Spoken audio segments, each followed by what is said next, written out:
Assalamualaikum warahmatullahi wabarakatuh. Kami dari kelompok 2 izin menampilkan proyek ujian akhir semester dari mata kuliah Aplikasi Manajemen Terpadu.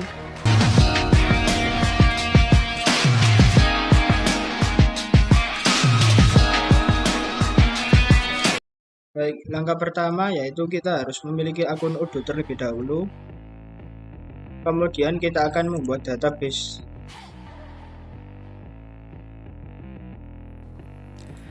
Yaitu untuk menu yang dipilih ada sales, accounting, inventory, purchase, manufacturing, kemudian ada employees, sama time off. Jadi untuk 7 menu ini yang dibuat untuk penugasan project UAS.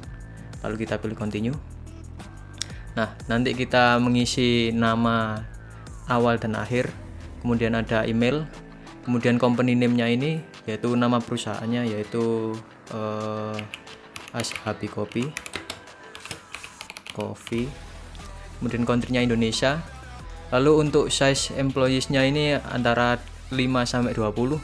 Kemudian ada nomor telepon, kita kasih nomornya. Oke. Dan bahasa Inggris.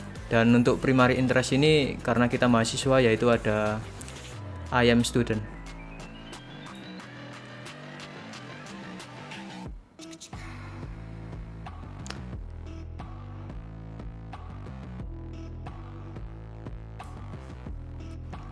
Kemudian kita klik inventory.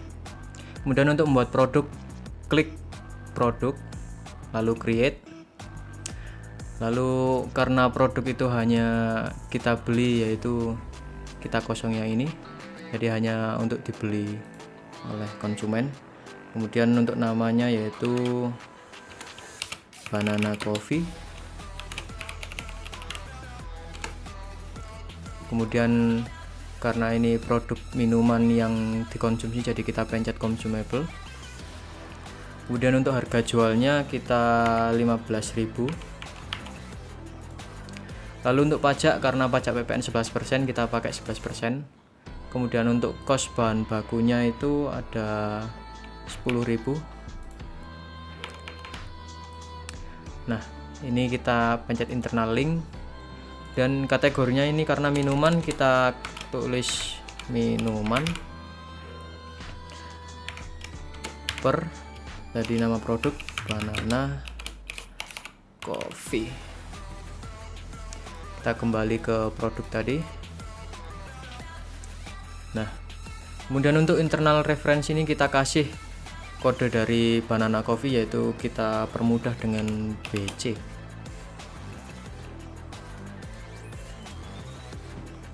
Jadi satu produk sudah diselesaikan, kemudian tinggal kita buat lagi untuk bahan baku dari Banana Coffee itu sendiri, yaitu yang pertama ada kopi.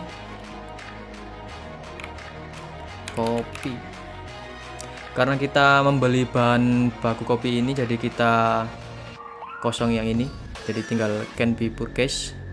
Karena kopi dapat disimpan, jadi kita pencet storable product. Kemudian untuk harga jualnya ini kita kosongin karena kita tidak membuat, itu 0. Nah, untuk costnya ini harga jual kopi yaitu 1 kilo ada 50.000. Jadi kita isi 50.000. Nah, untuk ini kita klik lagi karena ini bahan baku, jadi kita isi bahan baku. Nah, kemudian untuk internal reference ini untuk mempermudah mencari kopi, kita tulis kopi aja lagi karena variabelnya sedikit. Satu bahan baku selesai, kemudian sisanya ada gula. Untuk isiannya kita samakan sama yang kopi tadi, storable product karena dapat disimpan. Yang sales price ini kita kosongin karena kita beli produknya. Untuk harganya, harga gula sekarang yaitu 13.000 per kilo, jadi kita isi 13.000. untuk ukuran 1 kilo. Kemudian produk kategori yaitu bahan baku banana coffee udah benar. Kemudian untuk internal reference-nya kita pakai gula aja. Oke, gula. Oke, satu produk selesai, satu bahan baku selesai lagi. Tinggal kita tambah yang kurang yaitu ada air. Oke, kita samakan. Can purchase storable product kita kosongi, pajaknya samain. Untuk cost-nya ini sendiri 1 galon itu ukurannya 19 liter dengan harga 19.000. Jadi kita isi 19.000. Jadi ukurannya 19.000 per 1 galon, 19 liter. Produk kategorinya sama. Lalu internal reference-nya juga kita pakai air aja. Oke. Kemudian yang kurang yaitu ada banananya sendiri. Banana. Kita samain, can be purchased storable product kosong, pajaknya sama. Nah, untuk harganya pisang ini sendiri karena kita memilih pisang Cavendish, jadi harga Cavendish itu 10.000 per 500 gram. Oke, produk kategorinya udah benar. Lalu kita masukkan kodenya yaitu banana. Oke, jadi satu produk dengan 4 bahan baku sudah selesai di bagian inventory. Setelah mengisi data di bagian produk, yaitu kita beralih ke bagian purchase. Kemudian kita klik create,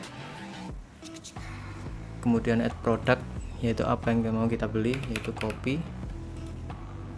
Kemudian vendor name-nya, yaitu kopi lawak. Kemudian untuk kuantitinya ini sesuai dengan kebutuhan. Kita contohkan 3 untuk ukuran 1 kilo, itu dengan harga 1 kilonya 50.000 jadi 150. Kemudian send by email.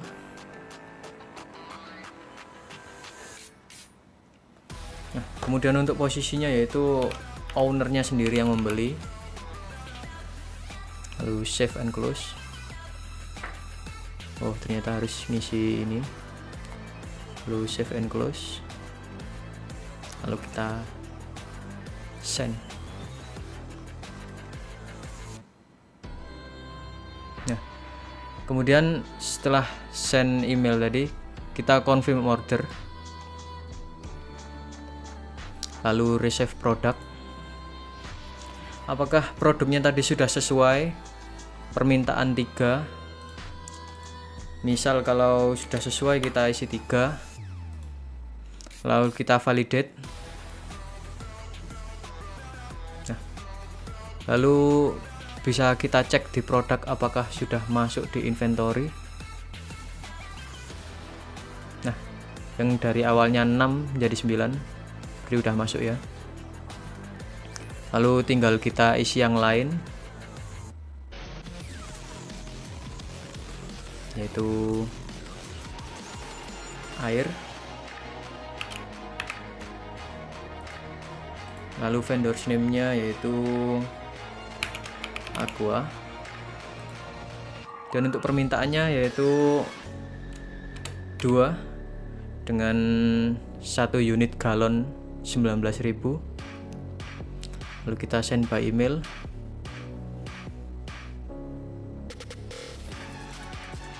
Job posisinya disamakan yaitu owner. Emailnya juga.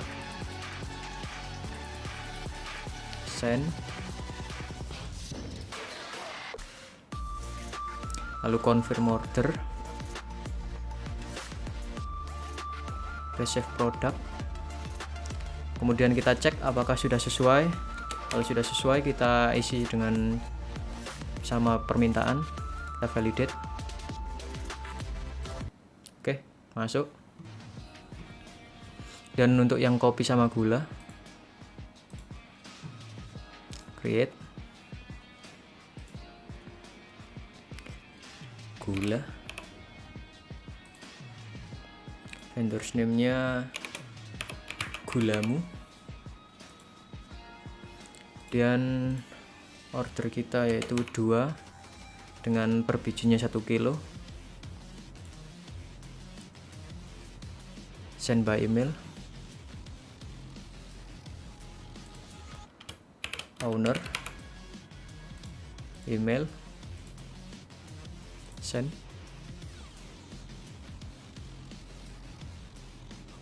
Lalu confirm order, receive product. Apakah sesuai? Sesuai. TC. Kemudian validate. Lalu tinggal banananya to create banana. Vendor's name nya pisang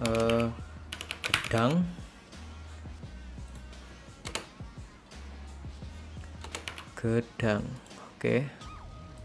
Lalu kuantitinya yaitu 4 dengan 1 unit 500 gram dengan harga 10.000. Send by email. Owner, email, save, send.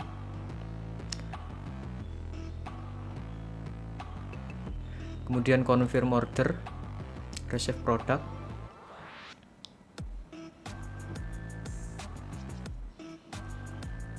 Oke. Lalu apakah sudah sesuai? Sudah sesuai, kita isi yang sama, kemudian validate. Lalu kita cek. Oke, semuanya udah ada isinya.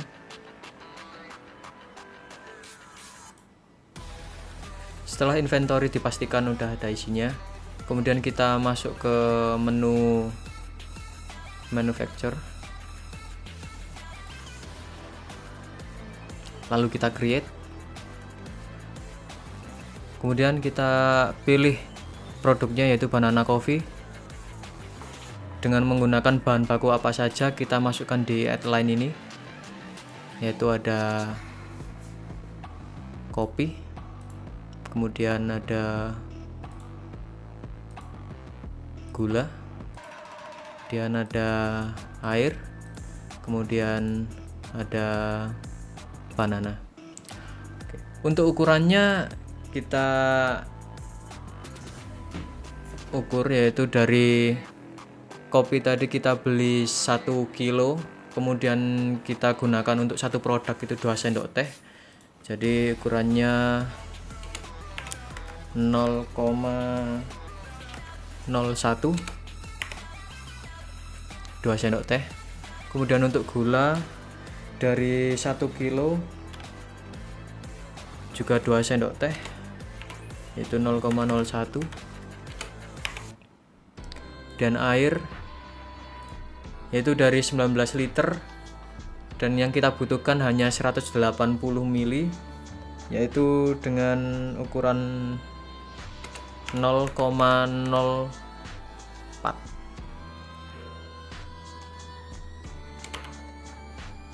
Kemudian banananya itu 1 unit itu 15 gram, dan yang kita pakai itu cuma 1/5, jadi 1/5 dari 1 itu 0,20.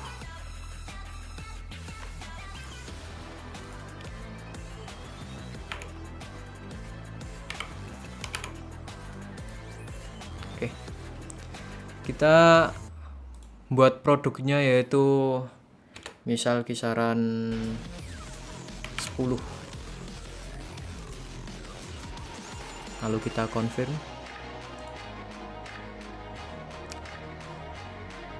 Lalu mark as done.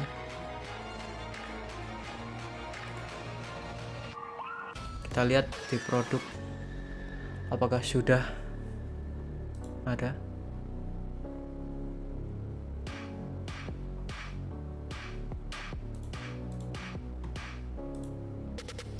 Lalu bisa kita cek bahwa semuanya sudah dipakai ya.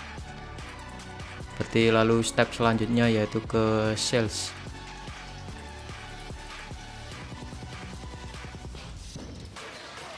Lalu kita klik create. Lalu kita isi datanya yaitu siapakah nama pembelinya, yaitu Samsul. yaitu yang dibeli Banana Coffee dengan quantity berapa, 3 misalnya.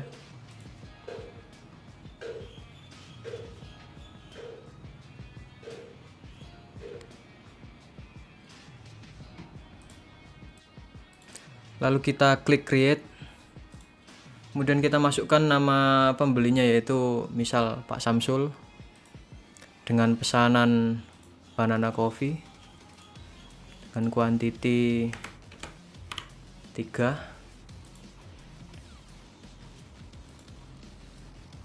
yaitu send by email.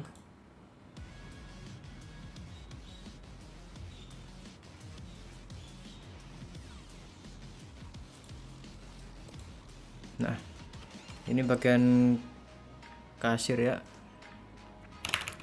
sales, admin, email, save and close, send.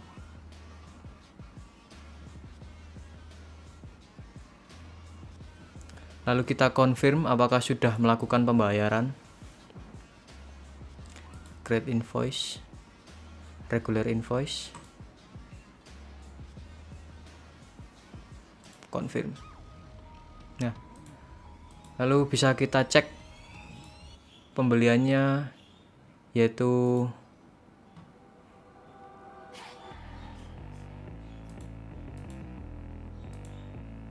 di bagian inventory. Lalu bisa kita cek, yaitu di sini udah masuk ya pesanan Bapak Samsul tadi, yaitu 3 unit. Yang kita lakukan adalah memilih employee untuk menentukan karyawan. Kemudian kita klik departemen untuk membuat departemen. Departemen yang kita buat yaitu untuk karyawan barista, mungkin departemen pelayanan.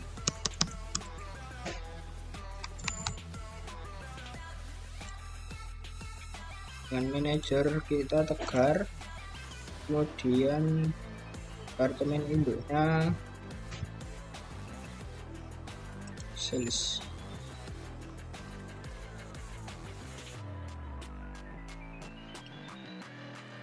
Kemudian ketik create,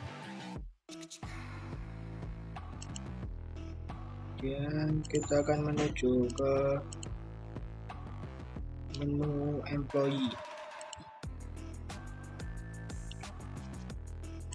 Kita akan membuat karyawan, memasukkan karyawan maksudnya. Karyawan yang pertama yaitu Rizka. Kita bisa menambahkan foto di bagian sini.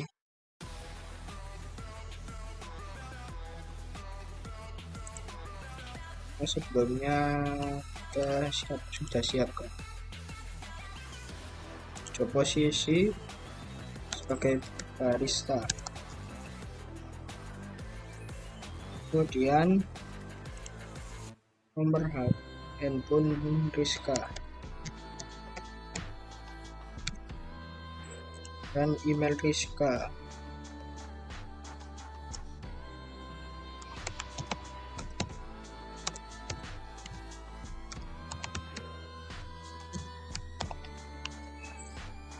Kemudian kita akan di departemen pelayanan.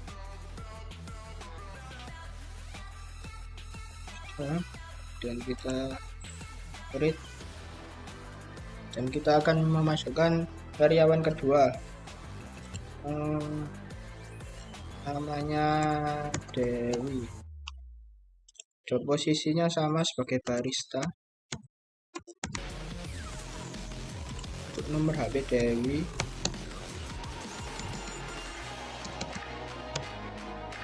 kemudian email,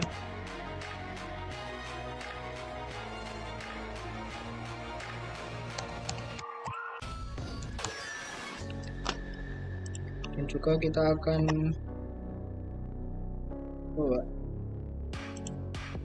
Departemen Pelayanan.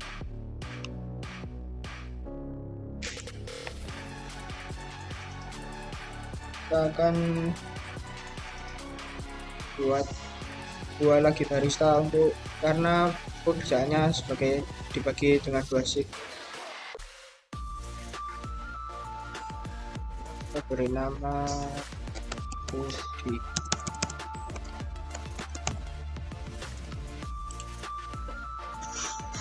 Dengan nomor handphone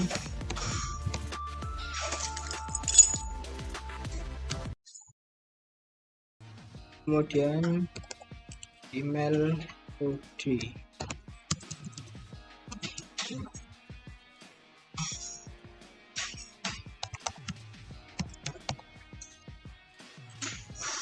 Sebagai barista.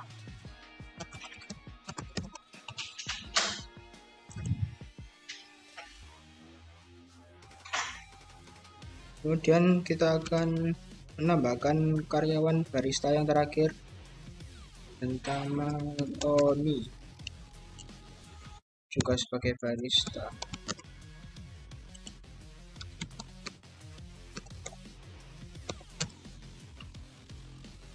Kemudian email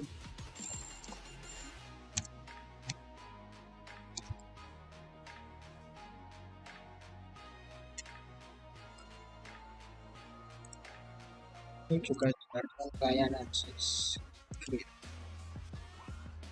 Kemudian kita lihat di bagian employee, ini ada 4 orang yang sudah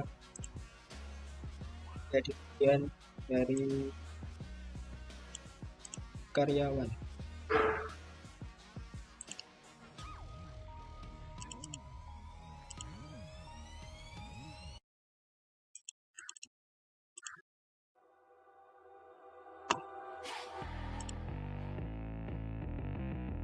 Kita akan itu.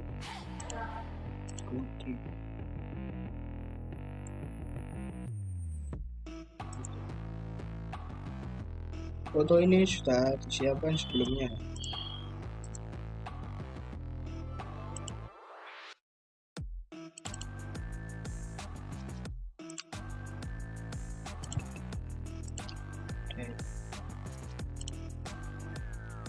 Baik. Berikut ini merupakan barista yang ada di perusahaan kami. Kemudian kita akan membuat departemen satu lagi, yaitu untuk content creator. Berarti masuk departemen marketing. Manajer tetap. Kemudian departemennya sales saja.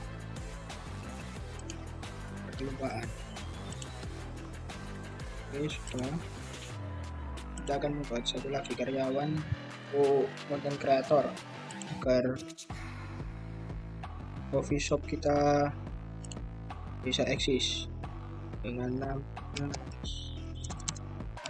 Soleh. Sisinya konten kreator, nomor HP,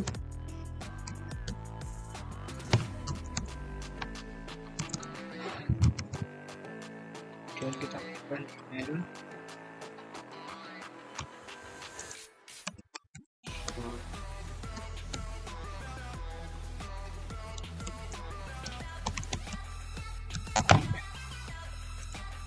Kita pilih departemen marketing karena Soleh sebagai content creator. Kita juga bisa menambahkan foto. Kita klik create. Kemudian kita kembali ke menu employee.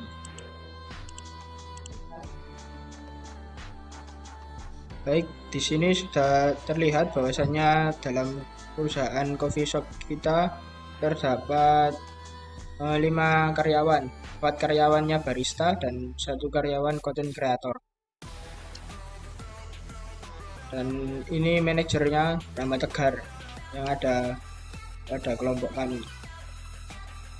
Selanjutnya akan dilanjutkan oleh teman saya.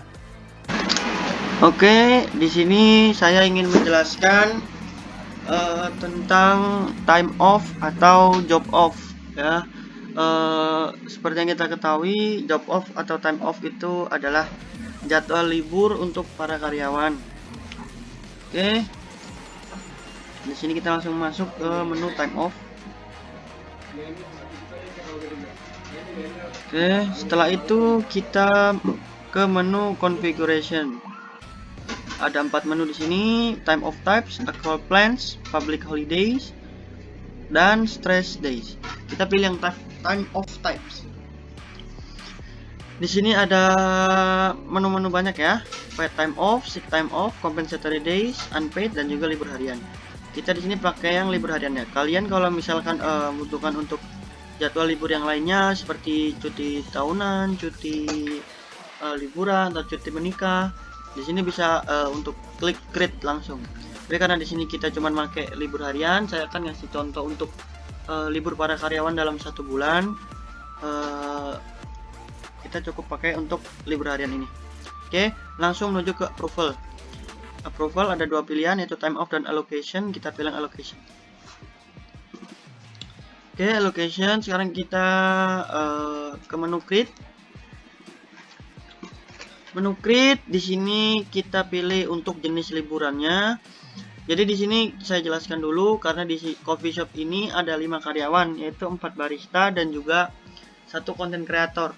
Dimana jatah liburnya untuk para karyawan sendiri adalah sekali dalam 1 minggu atau seminggu sekali gitu ya. Dan di saat karyawan yang libur ada 2. Untuk karyawan yang shift lainnya juga akan mengalami lembur. Jadi dalam 1 minggu ada 1 libur dan juga 1 lembur ya, untuk menggantikan kekosongan shift yang kosong pada saat hari itu. Oke, di sini kita pilih dulu untuk jenis liburnya, kita pilih libur harian. Oke, libur harian, regular allocation. Oke.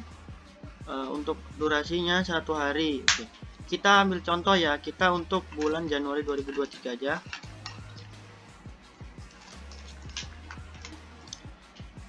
Oke, misalkan untuk 2 karyawan kita pilih 2 karyawan libur di hari Senin, dan juga nanti 2 karyawan lagi untuk barista juga libur di hari Rabu, seperti itu ya. Jadi mereka ada yang di hari Senin libur, kemudian lembur di hari Rabu, ada juga yang lembur di hari Rabu, kemudian dia akan lembur di hari Senin, seperti itu. Oke. Untuk yang pertama ya, kita pilih untuk libur di hari Senin tanggal 2 ya. 1 hari ya kan, ini untuk durasinya 1 hari. Mode-nya by employee. Nah, sekarang ini kita silang dulu. Kita pilih karyawannya siapa yang akan libur ya. Di sini ada 5 karyawan, namanya Dewi, Rizka, Rudi, Soleh, dan juga Tony ya. Yang Tegar sama Asabi ini nggak usah dianggap dulu, oke? Sekarang pertama kita klik untuk Dewi ya. Kita coba untuk Dewi, libur di tanggal 2 Januari ya, di hari Senin. Oke, kalau sudah kita klik create. Oh, ini harus ini dulu. Libur harian kita samain aja kayak time off type-nya ya. Libur harian. Oke, kita create. Oke, yang kedua kita lihat lagi. Libur harian. Klik juga libur harian. Ini sama ya dia, di hari Senin. 1 hari by employee. Dewi dan Rizka ya, yang libur di hari Senin. Nah, dah. Sekarang lagi libur harian.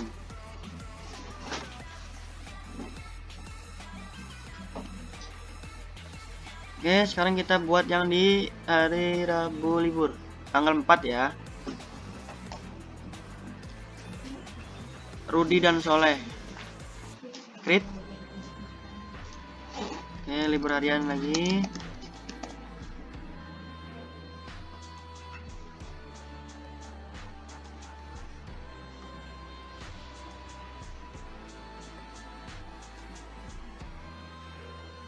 Oleh create. Iya, ini belum.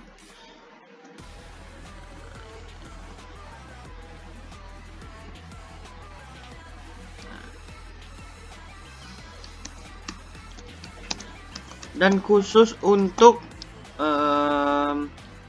content creator ya, dia kita buat nih, misalkan liburnya di setiap hari Senin juga aja kita buat ya, biar dia kalau Sabtu Minggu, atau dibuat Selasa aja, Selasa, karena biar di Sabtu Minggu kan kafe lagi rame-ramenya, biar dia juga bisa dapat bahan konten lah di situ ya. Jadi kita buat di hari Selasanya. Untuk karyawannya namanya Tony ya.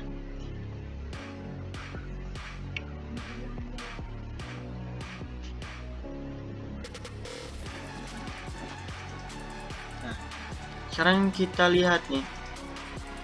Nah, mana ya?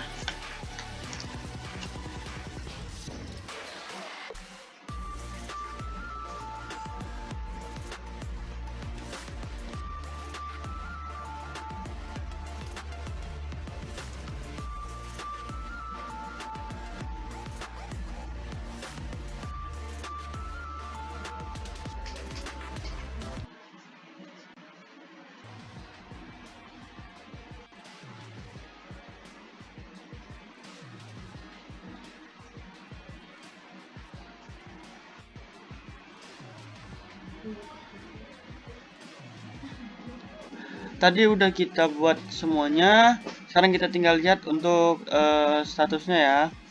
Sekarang sudah di menu allocation. Kita silang nih yang my team. Kita lihat di, bentar, kok nggak bisa diklik ya. Nah, loading.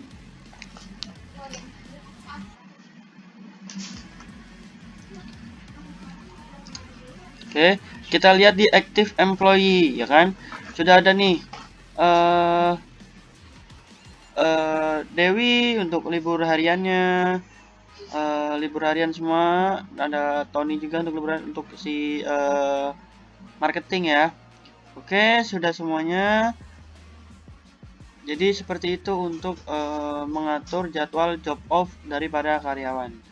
Oke, untuk selanjutnya akan dijelaskan oleh teman saya lagi. Terima kasih. Nah, selanjutnya akunting. Yang pertama kita akan menentukan akunting periodnya. Nah, kita menentukan pada tanggal 31 Desember. Nah, akunting period ini seperti tutup buku pada akhir periode. Nah, yang kedua ada bank account. Bank account ini untuk kita bisa transfer antar pembeli dan penjual ketika kita membeli barang dan ketika kita menjual suatu barang. Nah, kita bisa memilih kalau misalnya tuh. Nah, selanjutnya ada tax. Nah, kita akan menentukan yang pertama ada tax 11% untuk sales dan 11% untuk purchasing. Nah, itu kita bisa mengaktifkan atau menonaktifkannya, terserah dari pihak kita. Selanjutnya kita akan menentukan chart of account. Nah, chart of account itu seperti jurnal-jurnal yang bakal kita terapkan kepada keuangan kita. Kita bisa menonaktifkannya juga, ataupun kita bisa menambahkan apa ya, seperti yang itu, yang supreme account ataupun employee tuh, yang begitu bisa menonaktifkan. Nah, sudah. Nah, selanjutnya kita membuat mengenai vendor bill. Kita klik salah itu harusnya create manually. Nah, lagi-lagi karena saya tidak ada data mengenai manufacturing karena lupa diaktifasi Gmail, jadi saya mengetik sendiri. Yang pertama, vendor yang kita ambil itu dari PT Sejahtera dengan bill date sekian untuk 28 dan due date-nya tanggal 15. Nah, bisa kita lihat, kita bisa memilih harinya. Nah, kita memilih 15 hari. Nah, selanjutnya kita akan memasukkan produk-produk yang akan kita beli. Nah, selanjutnya kita memasukkan produk yang mau kita beli. Pertama ada brand flavor,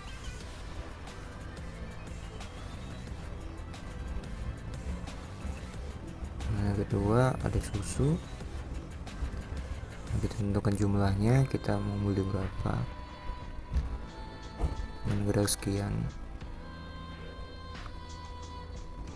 beli 330 maksud saya, dengan pajak dan harga segitu ditentukan yaitu sekian.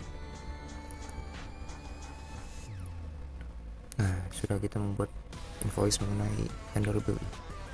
Nah, selanjutnya kita bisa menentukan register payment jika barang yang kita terima sudah pas atau belum.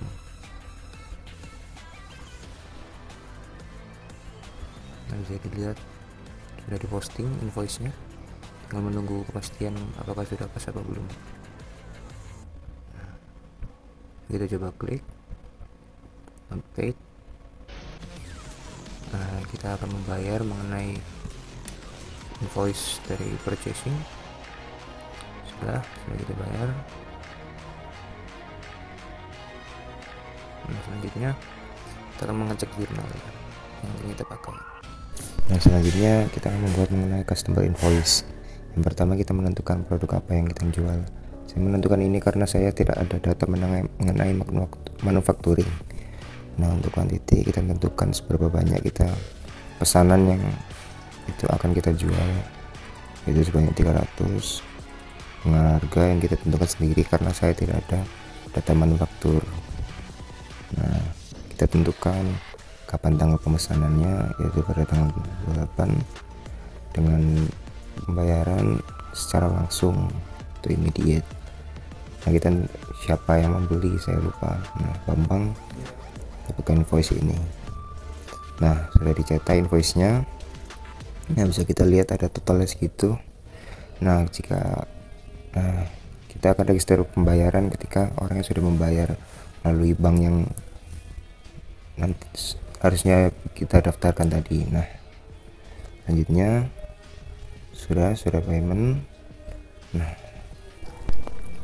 selanjutnya yaitu kita akan mengecek jurnal. Pertama kita klik accounting, kita masuk ke journal entries. Nah, data yang kita buat tadi ini sudah pasti masuk ya, seperti sales dari Pak Bambang tadi sudah masuk semua. Nah, dengan adanya catatan jurnal ini kita bisa mengecek balance sheet-nya. Jadi seperti ini tampilan balance sheet-nya. Nah, selanjutnya kita akan mengecek profit and loss dari perusahaan ini dari catatan jurnal tersebut. Bisa dilihat seperti ini. Nah, untuk mendapatkan angka seperti ini kita setidaknya harus mengetahui dasar-dasar akuntansi, dan kita harus mencari tahu jurnal-jurnal mana yang akan kita pakai, sehingga akan komputer ini yang akan menghitung itu. Cukup